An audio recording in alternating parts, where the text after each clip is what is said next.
YouTube. Okay, this is the full disclosure tag. I think it has been called a couple of other names now that it's been passed around a little bit. I think it's been called the 10 questions tag in a couple of videos. But I first saw it on the YouTube Pagans group as the full disclosure tag, so that's what I'm going to call it. What in your practice do you do but may feel silly or embarrassed about? There really isn't anything I do that I feel embarrassed about, but I am mindful of how it probably looks when I do things like cast my circle and call quarters, because I do it in my bedroom. And I've mentioned before that I don't have any blinds or curtains up to my bedroom window, and my bedroom window overlooks my street. And there have been times when all of my neighbors have been out, you know, and they can see me. They can totally see me. And I'm sure I look like a fucking crazy person, but, you know, it is what it is. So I just kind of try to block them out. I'm not a person who does rituals with other people, so that's not really something that I have to worry about a lot. But, and if I did rituals with other people, that would imply that those other people knew what I was doing. These are people who are not witches, who don't, you know what I'm doing, and they probably think I'm fucking crazy, but you'll have that. They shouldn't be looking at my damn windows, right? Right. Then again, when you see a chick up in her window casting a circle and calling quarters, it probably draws attention. Question number 2. Do you feel you are a witch if you don't cast spells, cast circles, or do something tangible or able to be seen with your workings? First of all, let me say that I am not some sort of fucking authority. I don't, you know, all I have is opinions like everybody else. By my personal definition of what a witch is, I consider a witch to be somebody who practices the magical aspects of paganism. So, in my opinion, and just my opinion, no, if you don't cast spells or work magic or do something like that, you are not a witch. You can be a Wiccan and practice just the religious aspect of it, but that doesn't make you a witch. I don't know if that makes any sense.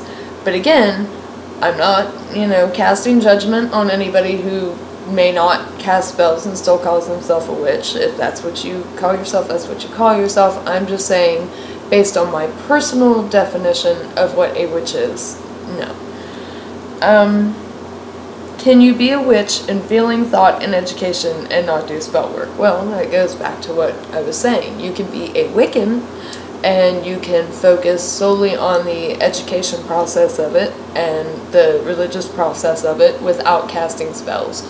But by my personal definition, which, you know, is just my opinion, no. What is something you've done in your practice that you feel ashamed about or bad about, and why?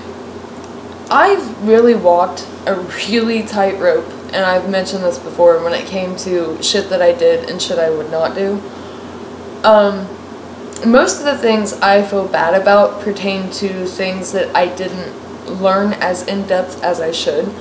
Like, I have read tarot cards as long as I've been a witch, but I'm just now really getting into studying tarot the way I should have done, the way my teacher tried to get me to do when I first became a witch. I just did it, you know, I took the fucking easy way out. I read it in the book, and that was how I did it. And I'm now getting to a place where it's like, you know, if you're gonna do this, why don't you fucking do it and do it right? Like, look at the cards, use your intuition. I'm sorry if I got a cold chill. And do it right. And that's what I'm starting to do now.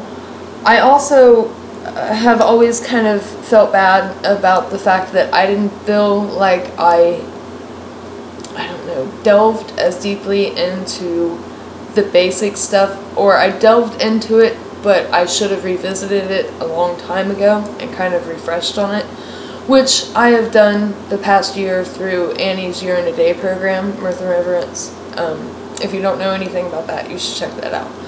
But yeah, I've kind of gone back to the basics a bit in that and learned a lot from her, because she did things, you know, different from the way that I did them. She didn't just have a book, she had covens and she learned traditionally and all that. So yeah, I'm kind of trying to rectify the things that I felt bad about. There's nothing I've ever done in my practice that I feel ashamed about, but there are things that I felt like I skimmed on that I should have delved more deeply into, and I'm trying to fix it. Have you ever felt disingenuous about your practice? No, I've never felt disingenuous about my practice, but in the beginning, when I first started out, there was a pretty strong pagan witchy community here in Columbus, Ohio. And my mother and my fucking biological dad were both part of, okay, there were two shops. I gotta go way back. There were two shops. There was Salem's West and there was Shadow Realm. And they were kind of two very different groups of witches. Salem's West was more the nature-loving, you know, Wiccan witches. And Shadow Realm had more of the witches that didn't really abide by the law of three, and they kind of did whatever the fuck they wanted to with their magic and that sort of thing. My mother was part of the Salem's West witches. My biological dad was a Shadow Realm witch. And when I first started out, even before I was a witch, my mom would take me to the shops and that kind of thing, so I was around all of the people there. And when I started my practice, my biological dad took me around the people at Shadow Realm and all that. And when I was around those people who had been in the craft for a very long time, and me just starting out, I did kind of feel like, who in the fuck are you to call yourself a witch? Look at these people, you know, they've been witches for years, you don't belong here, you know, that kind of thing. And it wasn't really that they made me feel that way, it just can be really overwhelming, I guess, when you're young and you're just starting out and you're around people who have been in it for a really long time, and you just feel like you're never gonna know half the shit they know. So there was that, but that's really, I haven't really felt like that in a really long time. But I think that that's something that a lot of people go through when they first start out. It's not necessarily that they feel disingenuous, it's that they feel maybe, I don't want to say in over their heads, but like they don't belong yet. Where does metaphysics and your craft cross and separate? I feel like they're intertwined. I feel like they are very much interconnected. So I don't feel like they do separate. I feel like they're pretty interconnected. Number 7. Do you feel deity has to be a real entity, or can it be symbolic? For me personally, I feel like the gods are very real. But if somebody else relates to their deities or deity in a symbolic way and that works for them, I am nobody to judge, and that's just as valid. So it just depends on how an individual sees it. Do you truly believe you can be an atheist, Muslim, Christian, etc. and be a witch too? Oh boy. This is the $1 million loaded question, isn't it? I personally define being a witch as the magical aspect of being a pagan. So, I don't think an atheist would qualify as a witch, because atheists cannot by definition be in any way, shape, or form pagan. I don't know how a Muslim would balance the two, but if they find a way, goddess bless them. Again, the same with Christianity. I don't know how they balance the two. I'm actually really interested, and if I know I have at least one Christian witch on my friends list. I would really, honestly, genuinely love to hear how you blend the two. So if you could like leave me comments or send me a message or whatever, I'm very, very interested to hear, because some of what I've heard sounds like folk healing, and I don't know if I personally would call that witchcraft, because like the folk healing that I have heard about a lot of the time uses scriptures but uses Jesus as the deity. Now, to me personally, that doesn't sound like somebody who is a witch. But at the same time, I could see how a person could use just the teachings of Christ without, you know, the Ten Commandments and the rest of the Old Testament and all that, and still believe in a goddess and a god as well, and still manage to blend it all. So, I mean, I've said it once and I'll say it again. I am not an expert. I am not an authority. I am not a person to judge. I have no right one way or the other to say, yes, a person can be this, or no, a person cannot be that. Like I just said, I can see how it can be blended. I don't think every example I have heard, in my personal opinion, would count as being a witch. I think that if you call only on Jesus and you believe only on one, or in one main deity without any other deities involved, you're not pagan, so by my definition you can't be a witch. But it's your personal choice, you know. If that's what you call yourself, that's what you are. But again, if any of you out there that are Christian witches, I would love to hear how you personally blend your path, because I find it really interesting, and I really don't know any Christian witches in person, so I really don't have anybody to ask, but I'd love to hear it. Do you ever feel insecure or unsure or even scared of the spell work? Spell work in general, no. Have I ever felt insecure in a particular spell I did? Yes. And usually when I feel insecure about a spell working, it doesn't work, because there really isn't room for insecurities and being unsure, and you know, that kind of uncertainty fucks with your energy, and that's energy that you need to put into your spell in order for it to manifest. So, as I've gotten older and had enough spells completely fucking fail on me, I've learned that there's really no point in moving forward until I've worked out my uncertainties. If I don't think a spell's gonna work, it's not gonna work. It's just that simple.